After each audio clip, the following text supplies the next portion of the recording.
Hello बच्चों, कैसे हैं आप सब। आज हम स्टार्ट करेंगे क्लास 12th का एक चैप्टर है एडमिशन ऑफ पार्टनर। और एडमिशन ऑफ पार्टनर में एक टॉपिक आता है how to calculate new profit sharing ratio. क्योंकि इस चैप्टर में आपको हर एक क्वेश्चन में नया रेशो निकालना पड़ेगा। और नया रेशो निकालते कैसे हैं, किसी के आगे फिर फर्दर चैप्टर आगे जाएगा तो ये टॉपिक पहला अगर नहीं आ रहा होगा तो बड़ी प्रॉब्लम हो जाएगी। इसीलिए इस टॉपिक को हम करेंगे आज सीखना है आप सबको कि हम नए रेशो कैसे कैलकुलेट करते हैं। नए रेशो कैलकुलेट करने के लिए आपके पास 5-6 केसेस हैं। उस केस के थ्रू मैं समझाऊंगा एक एग्जांपल लेके कि कैसे हम नए रेशो को कैलकुलेट करेंगे। तो इसी तरीके से इस टॉपिक के लिए हम पहला जो है हमारा जो आता है, पहला जो केस आएगा वो आपका आएगा when only new partners profit sharing ratio is given in the question। ऐसा है, ओल्ड रेशो तो आपको क्वेश्चन में गिवन ही होगा। अगर नहीं गिवन होता तो हमेशा as provision in absence of provision of partnership deed हम क्या मानते हैं, न्यू प्रॉफिट शेयरिंग रेशो को इक्वल मान लेते हैं। ओल्ड रेशो आपको गिवन होगा और नहीं होगा तो इक्वली मान लोगे। लेकिन ये केस ये है कि जब भी कोई नया पार्टनर आया तो कुछ ना कुछ रेशो तो लेगा प्रॉफिट में। अब वो प्रॉफिट का सिर्फ नए पार्टनर का रेशो गिवन है। अब एक चीज समझो कि जैसे ए और बी दो पार्टनर्स हैं, सी आएगा तो जब भी सी को कुछ ना कुछ मिलेगा प्रॉफिट में तो ए अपने में से कुछ सेक्रीफाइस करेगा, बी अपने में से। यानी ये हमेशा क्या करेंगे, सेक्रीफाइस करेंगे। ये भी सेक्रीफाइस करेंगे, दोनों ही सेक्रीफाइस कर सकते हैं, तब जाके इसको गेन होगा। ये तो बेसिक कॉन्सेप्ट है कि सी यानी नया पार्टनर जब भी उसको आएगा तो यानी गेन करेगा, मिलेगा उसको। तो ए और बी को कुछ ना कुछ सेक्रीफाइस करना है क्योंकि प्रॉफिट तो लिमिटेड है। अब ये जरूरी नहीं कि हर बार ए और बी दोनों ही सेक्रीफाइस करें। हो सकता है कि सिर्फ ए सेक्रीफाइस करे, या हो सकता है सिर्फ बी सेक्रीफाइस करे, या हो सकता है दोनों ही सेक्रीफाइस करें। तो यानी जब भी पुराने पार्टनर सेक्रीफाइस करेंगे तभी नए पार्टनर्स को कुछ ना कुछ प्रॉफिट मिलेगा। तो ये तो है बेसिक कॉन्सेप्ट जो आपको दिमाग में रखना है। अब ये क्वेश्चन क्या कहता था कि ए और बी दो पार्टनर्स हैं, इनका जो पहले प्रॉफिट शेयरिंग रेशियो था वो कितना था, 5:3 का। फिर सी आया इनटू द पार्टनर्स, एडमिट हुआ, कितने शेयर के लिए आया, सी 1/4 के लिए। इसका मतलब आपको इस क्वेश्चन में ए और बी का ओल्ड रेशो गिवन है और नए पार्टनर का profit sharing ratio fraction given है। भाई इतने पार्ट के लिए आया प्रॉफिट में, बस यहीं पे क्वेश्चन चुप हो जाता है। अब आपको दिमाग में लगाना है कि अगर ए और बी या ए बी सी जो भी तीनों मिलके प्रॉफिट कमाएंगे उसमें से सी का शेयर कितना होगा, 1/4। और जो बाकी बच जाएगा वो प्रॉफिट किसका होगा, वो प्रॉफिट होगा ए और बी का। तो इस तरह से क्वेश्चन में जब भी आपको सिर्फ नए पार्टनर्स का प्रॉफिट गिवन है और प्रॉफिट गिवन है, ये कितने के लिए आया, ये आया 1/4 के लिए। अब इस क्वेश्चन में ये नहीं बता रहा कि बी ने कितना सेक्रीफाइस किया, ए ने कितना सेक्रीफाइस किया, सीधा कहता है कि सी आया 1/4 शेयर के लिए, सिंपल। अब तो सबसे पहले क्या करोगे, फर्म जो भी प्रॉफिट कमाएगी उसमें से 1/4 किसको दे दोगे, सी को। जो रिमेनिंग बच जाएगा प्रॉफिट सी को देने के बाद फर्म में, वो किसका होगा, ए और बी का होगा। तो सर ये ए और बी किस रेशो में बांटेंगे, क्योंकि उसमें से कुछ ए का होगा और कुछ बी का। तो जब भी इस तरह का क्वेश्चन होता है तो ए और बी में जो बटेगा वो पुराने रेशो में बटेगा। रिमेनिंग शेयर, जो भी रिमेनिंग शेयर होगा वो ए और बी में पुराने रेशो में बांट देंगे। तो कैसे करना है, आइए मेरे साथ साथ आप लोग भी देखिए फटाफट। यहाँ पे पहले लिखेंगे ए बी सी तीन पार्टनर्स, उसके बाद लिखोगे ओल्ड रेशो। तो ए का रेशो था 5/8, बी का रेशो था 3/8। 8 कैसे, 5+3। यानी अभी क्या हो रहा है, 8 रुपीज अगर फर्म कमाएगी तो उसमें से ए को कितना मिलेगा, 5 रुपए, और बी को कितना मिलेगा, 3 रुपए। अब सी आएगा तो इन दोनों को कुछ ना कुछ सेक्रीफाइस करना पड़ेगा। तो सी का ओल्ड रेशो था नहीं, ये आया 1/4 के लिए। अब 1/4 के लिए आया तो आपको क्या करना है कि लेट करना है कि total profit of the firm है 1 रुपीज। लेट करना है आपको, तो लिखिए फटाफट से, let total profit of the firm 1 rupees. कितने रुपीज मान लेते हैं, 1। उसमें से सी का शेयर कितना होगा, सी शेयर इन प्रॉफिट कितने शेयर के लिए आया हो, कितने फ्रैक्शन के लिए आया, 1/4। 4th के लिए। तो रिमेनिंग कितने बच गए, तो आपको रिमेनिंग कैलकुलेट करना है कि रिमेनिंग शेयर क्या बच गया। कैसे निकालोगे इसको, 1 में से 1/4 सब्ट्रैक्ट कर दोगे, तो जब एलसीएम ले लोगे तो इसका आएगा अमाउंट 3/4।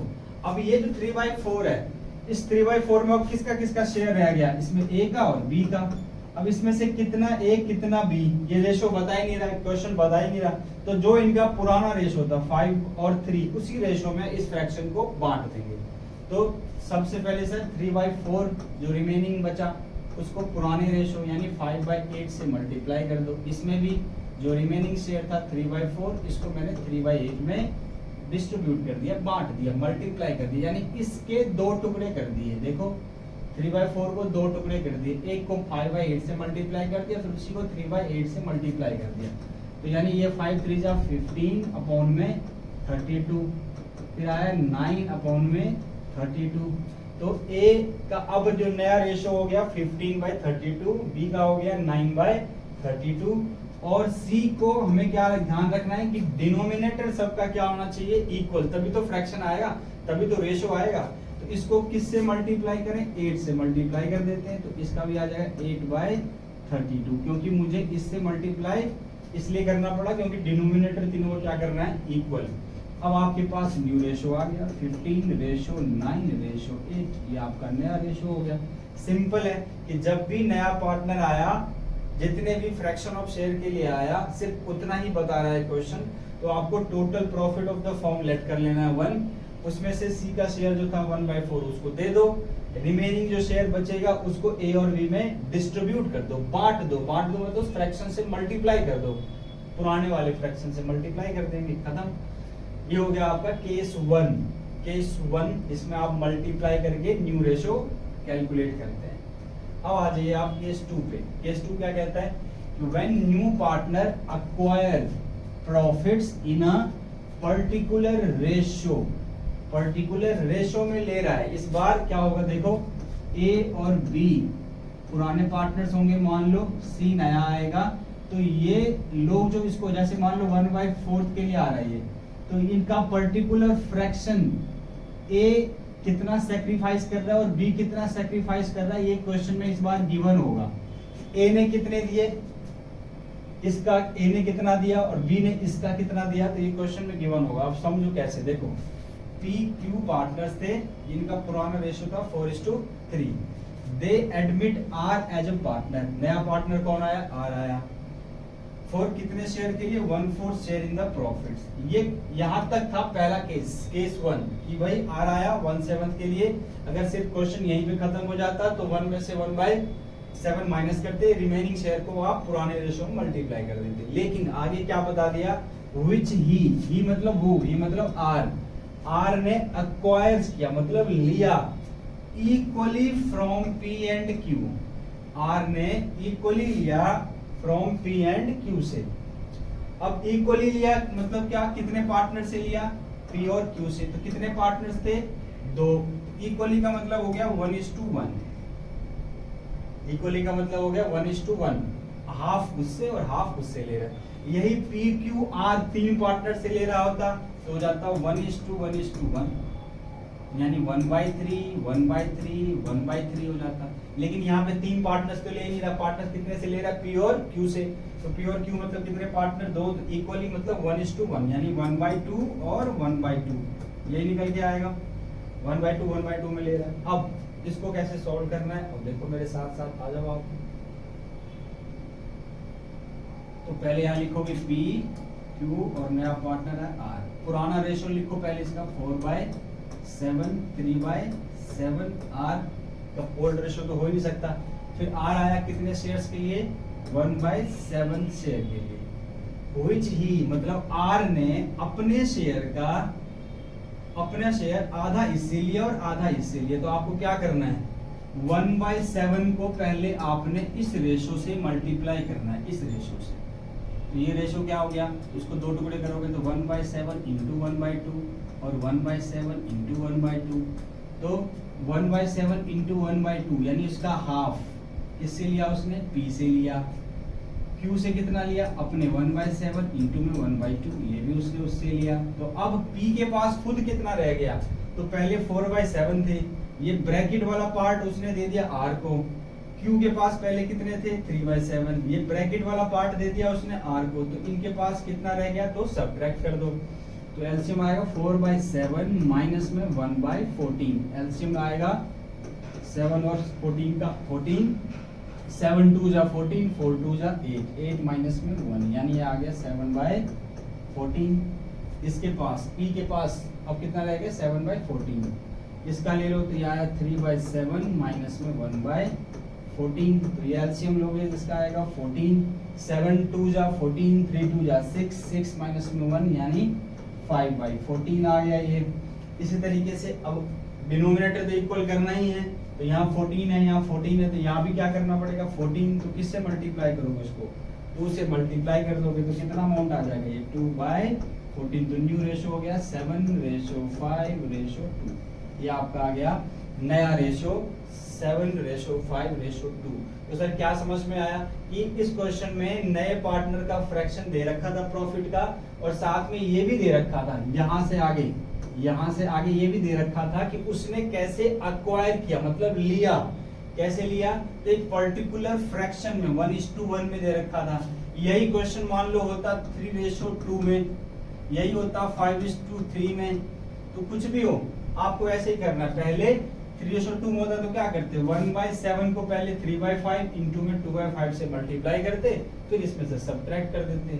होता 5:3 में तो 1/7 को पहले 5 डिवाइडेड बाय 8 और 1/7 इंटू में 3/8 से पहले मल्टीप्लाई करते, फिर सब्ट्रैक्ट करते। यानी कोई भी क्वेश्चन हो फ्रैक्शन का तो आपको इस तरीके से करना है। ये हो गया आपका केस नंबर 2। फिर अब हम चलते हैं नेक्स्ट के लिए। तो नेक्स्ट जो है आपके पास, अब उसको देखो, नेक्स्ट में कह रहा है कि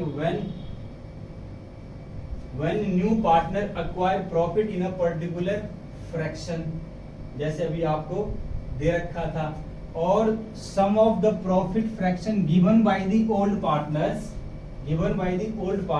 is always equal to the new profit partners के शेयर के बराबर होना चाहिए। सर क्या बोल रहा है ये, तो P Q R, S को R के R कर दो, P Q R 3 पार्टनर्स थे, were partner in a firm sharing profit in the ratio of 3:1 में था। ये 3 old partners थे, they admit S as a new partner, नया पार्टनर कौन आया, S आया, कितने शेयर के लिए आया 1/8 शेयर के लिए। फिर से अगर इतनी सी बात लिखी होती 1/8 शेयर इन द प्रॉफिट, तो फिर केस 1 अप्लाई करते, 1 में से 1/8 माइनस करते, रिमेनिंग को आप 3 2 1 में PQR में बांट देते। लेकिन इसने क्या बोल दिया, which ये मतलब S ने अक्वायर किया 1/16 फ्रॉम P, उसने 1/16 P से लिया, 1/16 फ्रॉम Q, तो 1/16 उसने Q से लिया। इसका मतलब R से उसने कुछ भी नहीं लिया, R ने सेक्रीफाइस किया ही नहीं, R ने अपना शेयर दिया ही नहीं अपने शेयर में से कुछ भी, तो इन दोनों ने सेक्रीफाइस किया। और P ने कितना, अपने शेयर का, फ्रॉम मतलब इतने शेयर का, अपने शेयर में से इतना दे दिया 1/16।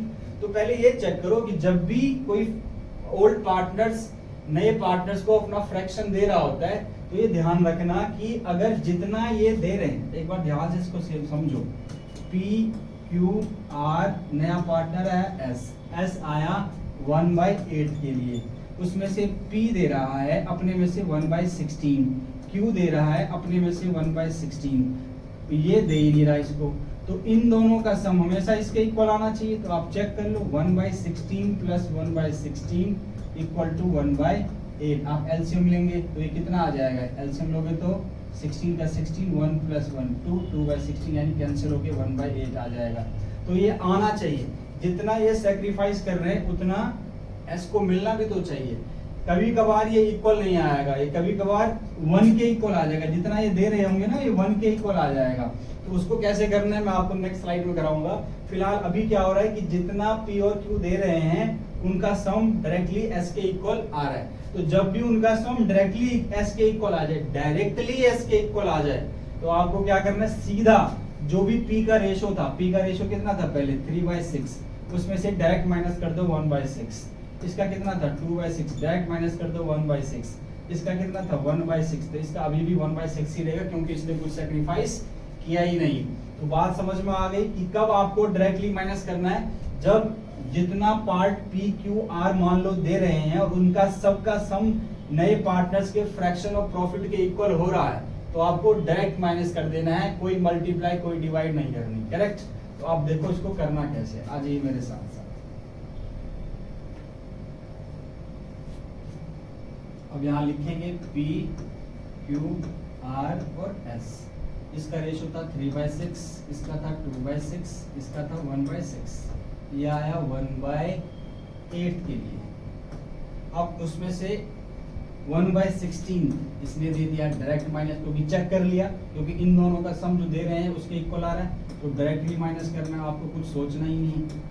तो 16 का एलसीएम आ जाएगा 48, 6 और 16 का 8 6 जा 48, 8 3 जा 24, 24 माइनस 1, तो ये आ गया आपके पास 20, नहीं 16 4 जा 16 3 जा 48, तो ये आ गया 3। तो ये जो अमाउंट आएगा ये आएगा आपके पास 21/48, ये आ गया आपके पास। फिर 16 और 6 का एलसीएम लोगे आपके पास आएगा 48, 6 8 जा 8 2 जा 16 3 जा 3 1 जा 3, तो ये आ जाएगा आपके पास 13/48। फिर अब इन दोनों को भी आपको डिनोमिनेटर इक्वल करना है 48 के इक्वल, तो इसको आप किससे मल्टीप्लाई करोगे, इसको करोगे आप 8 से मल्टीप्लाई, तो ये आ जाएगा 8/48। फिर इसको किससे मल्टीप्लाई करोगे आप 6 से, 6, तो ये आ जाएगा 6/48। तो आपके पास जो नया रेशो आ गया 21:13:8:6, ये आपका आंसर आ गया न्यू प्रॉफिट। तो डायरेक्टली कब माइनस करना है, डायरेक्टली हमें तब माइनस करना है जब हमारे पास इन दोनों का सम नए पार्टनर्स के सम के इक्वल आ जाए। तो 1/16 प्लस 1/16 ऐड करोगे 1/8 के इक्वल आ जाएगा। तो इस केस में आपको डायरेक्टली माइनस कर देना है, कोई मल्टीप्लाई कोई डिवाइड नहीं। करेक्ट? अब आप ये दूसरा जो मैं बता रहा था कि जब इन दोनों का सम उसके इक्वल नहीं आएगा, देखो नेक्स्ट स्लाइड देखो आप, और नेक्स्ट स्लाइड देखो इसमें। अब देखो यहाँ पे कह रहा है कि एक्स वाई दो पार्टनर थे, इनका ओल्ड रेशो था 4:3, नया पार्टनर है जी जो आया वो 2/7 शेयर के लिए आया इन द प्रॉफिट, विच ही मतलब जेड ने एक्वायर किया 3/4 from X and 1/4 from Y. देखो लगभग में पिछले क्वेश्चंस के बराबर ही है, ये सिमिलर है क्वेश्चन, लेकिन चेंज कैसे हो जाएगा। अब मैंने बताया था कि z जो आया 2/7 के लिए, उसमें से 3/4 किसने दिया, x ने, और 1/4 किसने दिया, y ने। तो मैंने बोला इन दोनों का सम इसके इक्वल आना चाहिए, चेक कर लो। तो क्या आया 3/4 प्लस 1/4, इनका एलसीएम लोगे आएगा 4, 4/4, ये कैंसिल हो गया, क्या आ गया 1। यहाँ पे आपको रुक जाना है, जैसे ही इन दोनों का सम थर्ड z के शेयर के इक्वल नहीं आया, किसके इक्वल आ गया 1 के, तो इस केस में आप डायरेक्टली सब्ट्रैक्ट नहीं करोगे, डायरेक्टली माइनस नहीं करोगे। तो क्या करोगे, तो मेरे साथ साथ आओ और देखो कि क्या करोगे आप। पहले चेक कर लेना है, फिर उसके बाद वही फॉर्मेट, x और y का पहले रेशो था 4/7, इसका था 3/7, z आया 2/7 के लिए। अब आपको पहले क्या करना है, जब इक्वल ना आए तो इस अमाउंट को जितने के लिए z आया है, पहले आप उसको इस फ्रैक्शन से और इस फ्रैक्शन से अलग अलग मल्टीप्लाई करना है।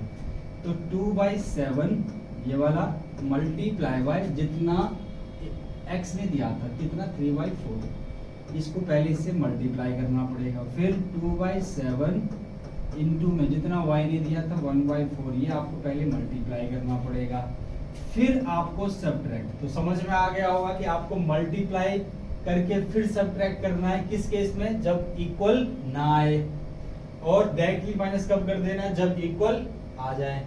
तो अब आपको क्या करना है, यहाँ पे एलसीएम ले लो, 4/7 माइनस में 3 2 जा 6 अपॉन में 28, एलसीएम लोगे 28 आएगा, 7 4 जा 28, 4 4 जा 16, 16 माइनस में 6 आ गया 10/28। फिर नए वाले में आएगा 3/7 माइनस में 2/28 और इसका एलसीएम लोगे तो आएगा 28, 7 4 जा 4 3 जा 12, 12 माइनस में 2, ये आ गया आपके पास 10/28। अब फिर इसको इक्वल करना आपको 28 के लिए, तो किससे मल्टीप्लाई करोगे 4 से, तो आ जाएगा ये 4/28। तो इसका मतलब रेशो आ गया आपके पास 10:10:4। आप इसको लोएस्ट टर्म में लिखना होता है तो 2 से डिवाइड कर दोगे, 5:5:2 आंसर आ जाएगा। ये हो गया आपका न्यू रेशो। तो आई होप कि आपको समझ में आ गया कब मल्टीप्लाई करके सब्ट्रैक्ट करना होता है और कब डायरेक्टली सब्ट्रैक्ट कर देना होता है। चलिए जी नेक्स्ट स्लाइड पे चलते हैं।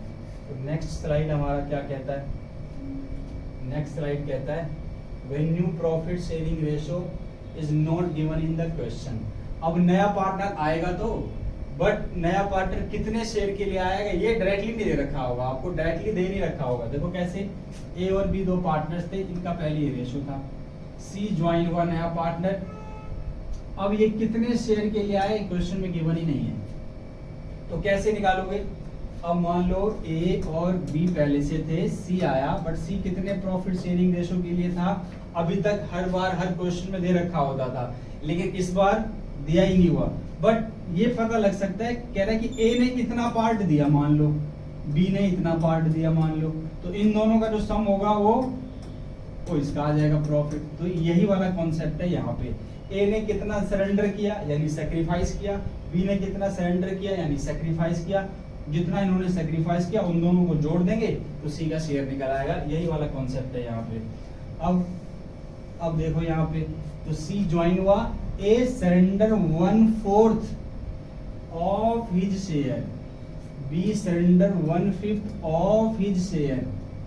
फ्रॉम नहीं लिखा हुआ, फ्रॉम लिखा होता 1/4 फ्रॉम, तो सीधा मैं ए का जो पहले शेयर था 2/3 माइनस में 1/4 कर देता, फिर बी का जो था 1/3 उसमें से सीधा माइनस कर देता 1/5। कब कर देता? जब यहाँ पे ऑफ हिज की जगह लिखा होता फ्रॉम, लेकिन यहाँ पे क्या लिखा हुआ है ऑफ हिज। तो देखो कैसे करना है आपको, कैसे करना है, फिर से लेंगे ए बी सी, ए का रेशो था 2/3, इसका था 1/3, सी आया पता ही नहीं कितने के लिए आया, बट ए ने सरेंडर दिया, सरेंडर किया अपने शेयर का, देखो क्या लिखा हुआ है 1/4 ऑफ मतलब मल्टीप्लाई, हिज शेयर मतलब जितना उसका पहले था 2/3। ये पार्ट उसने जो है ए ने अपने में से किसको दे दिया? सी को। तो सी को जब उसने दे दिया अपने में से, तो अब सी को ए ने कितना दिया? तो इसको मल्टीप्लाई कर लो 2/12, ये मिल गया ए से सी को। बी ने क्या किया? देखो बी ने क्या किया, सरेंडर 1/5 ऑफ मतलब मल्टीप्लाई, हिज शेयर मतलब 1/3। ये वाला पार्ट बी ने अपने में से दे दिया किसको? सी को। तो ये कितना होता है 1/50। तो देखो इन दोनों का सम कर लोगे तो सी का आ जाएगा। अब इनके पास कितना बच गया? तो 2/3 माइनस में 2/12, एलसीएम लोगे 12, 4 3 जा, फिर 4 2 जा 8, 8 माइनस में 2 यानी 6/12, फिर इसका 1/3 माइनस में 1/15, एलसीएम लोगे 15 आ जाएगा, 5 3 जा और 5 माइनस में 1 यानी आ गया 4/15। अब इन दोनों का एलसीएम लोगे तो ये आ जाएगा 60, 12 5 जा 60, 5 2 जा 10, 15 4 जा 60, 4 1 जा 4, तो ये आ गया आपके पास 14/60। तो डिनोमिनेटर देख रहे सबका अभी अनइक्वल है, इक्वल करना है सबको, 60 में इक्वल लाना है। इसको आप 5 से मल्टीप्लाई करें, इसको आप 4 से मल्टीप्लाई कर दें, ये आ जाएगा 6 5 जा 30/60, ये आ जाएगा 16/30 और ये तो 14/60 था ही। अब आपके पास रेशो आ गया 30:16:14। इसको लोएस्ट टर्म में लिखना है, 2 से कैंसिल करो 7, 2 से कैंसिल करो 8, 2 से कैंसिल करो 15, तो आपके पास आंसर आ गया 5:8:7। ये आपका हो गया न्यू रेशो। तो आई होप कि अलग अलग केसेस में कैसे करना है आपको स्टेटमेंट समझ में आना चाहिए कि कब क्या कौन सा केस अप्लाई करना है। इस तरह से आपको न्यू रेशो कैलकुलेट करना आ जाना चाहिए। प्रैक्टिस करो इन क्वेश्चंस को तो 100 आ जाएगा, डेफिनेटली आपके समझ में आ जाएगा कि ये इस तरह की क्वेश्चंस कैसे करते हैं। Thank you.